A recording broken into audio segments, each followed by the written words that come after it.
Hello everyone, good morning সবাইকে। সকাল সকাল আমার স্নান দান শেষ, কেননা আজকে তো সোমবার, ঘরের সব কাজও করে নিয়েছি। এখন রান্না বসাবো, তো আজকে তো নিরামিষ।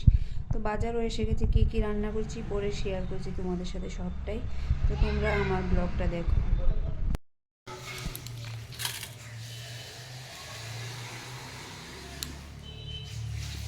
এসো না,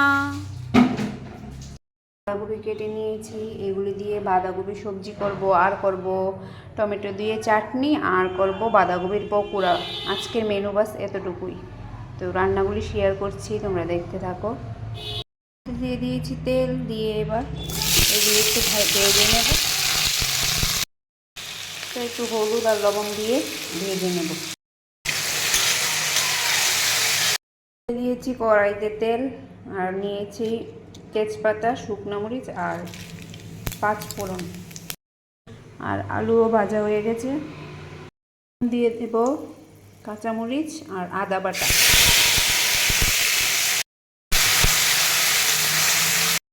মশলা থেকে তেল ছেড়ে দিয়েছে, এবার বাঁধাকপিগুলি দিয়ে দেবো।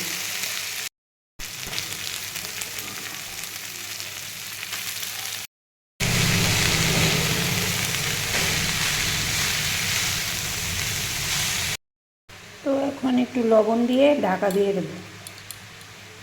তো ঢাকা দিয়ে দিচ্ছি। তো এখন আমি দেখো ঢাকাটা উঠিয়ে দিচ্ছি, কেননা বাঁধাকপিগুলি ভালোভাবে সিদ্ধ হয়ে গেছে। এই দেখো।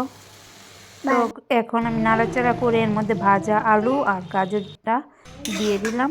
দিয়ে এর মধ্যে আমি হলুদ গুঁড়ো আর জিরে গুঁড়ো, ধনে গুঁড়ো দিয়ে দিলাম। তো দিয়ে ভালোভাবে দেখো আমি হলুদ গুঁড়ো, জিরে গুঁড়ো, ধনে গুঁড়ো ভালোভাবে মিশিয়ে আমি এটাকে একটু ভাজা ভাজা করে নিয়ে এর মধ্যে আমি গরম মশলা দিয়ে আর কিছুক্ষণ নাড়াচাড়া করে তারপর কিন্তু আমি বাঁধাকপি সবজিটা নামিয়ে নেব। তো দেখো ফাইনালি আমার বাঁধাকপি সবজি হয়ে গেছে। আর অন্যদিকে আমি টমেটো চাটনি করার জন্য মিক্সচারে টমেটোগুলিকে আমি একটু পেস্ট করে নিয়েছি। এই দেখো মোটা জিরা দিয়ে আমি ফোড়ন দিচ্ছি আজকে। তো এবার আমি পেস্টটা দিয়ে, আমি কিন্তু টমেটোর মধ্যে একটুও জল ইউজ করিনি। এর মধ্যে আমি দেখো দিয়ে দিচ্ছি লবণ, আর দিয়ে দেব চিনি আর হলুদ গুঁড়ো আর অল্প পরিমাণ শুকনো লঙ্কার গুঁড়ো দিয়ে আমি দেখো চাটনিটা বানিয়ে নিচ্ছি। এই দেখো চাটনি আমার রেডি। আর অন্যদিকে দেখো বাঁধাকপি সবজি হয়ে গেছে। আর এদিকে আমি রান্না করে নিচ্ছি এখন বড়া। তো বাঁধাকপির বড়া বানানোর জন্য আমি চালের গুঁড়ো, তারপর এর মধ্যে দিয়েছি ময়দা, তারপরে দিয়ে দিচ্ছি হলুদ গুঁড়ো, জিরে গুঁড়ো, ধনে গুঁড়ো আর সামান্য পরিমাণ শুকনো লঙ্কার গুঁড়ো। তো দিয়ে আমি এগুলিকে ভালোভাবে মেখে নেব। দেখো, তো দেখো আমার ভালোভাবে মাখা হয়ে গেছে। এবার কড়াইয়ের মধ্যে আমি তেল দিয়ে দেব। তেলটা দেখো গরম হয়ে গেছে। তো আমি এক এক করে বড়াগুলি দিয়ে দিচ্ছিলাম, কেননা বড়া যখন ভাত খেতে বসে বানালে ভালো লাগে খেতে গরম গরম। তো আমি ভাতটা বেড়ে তারপরে কিন্তু আমি বড়াগুলি ভেজে নিচ্ছিলাম।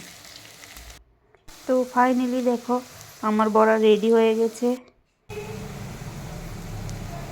আমার এখন বড়াগুলি হয়ে গেছে, রান্না কমপ্লিট। এখন খেতে বসে যাব, খেয়ে একটু ঘুমিয়ে নেব। দেখো খাওয়ার জন্য ভাত বেড়ে নিয়েছি, এবার আমি খেতে বসে যাব। তো ভিডিওটা ভালো লাগলে লাইক, শেয়ার, কমেন্ট করে পাশে থেকো। আমার ভিডিও দেখার জন্য সবাইকে ধন্যবাদ।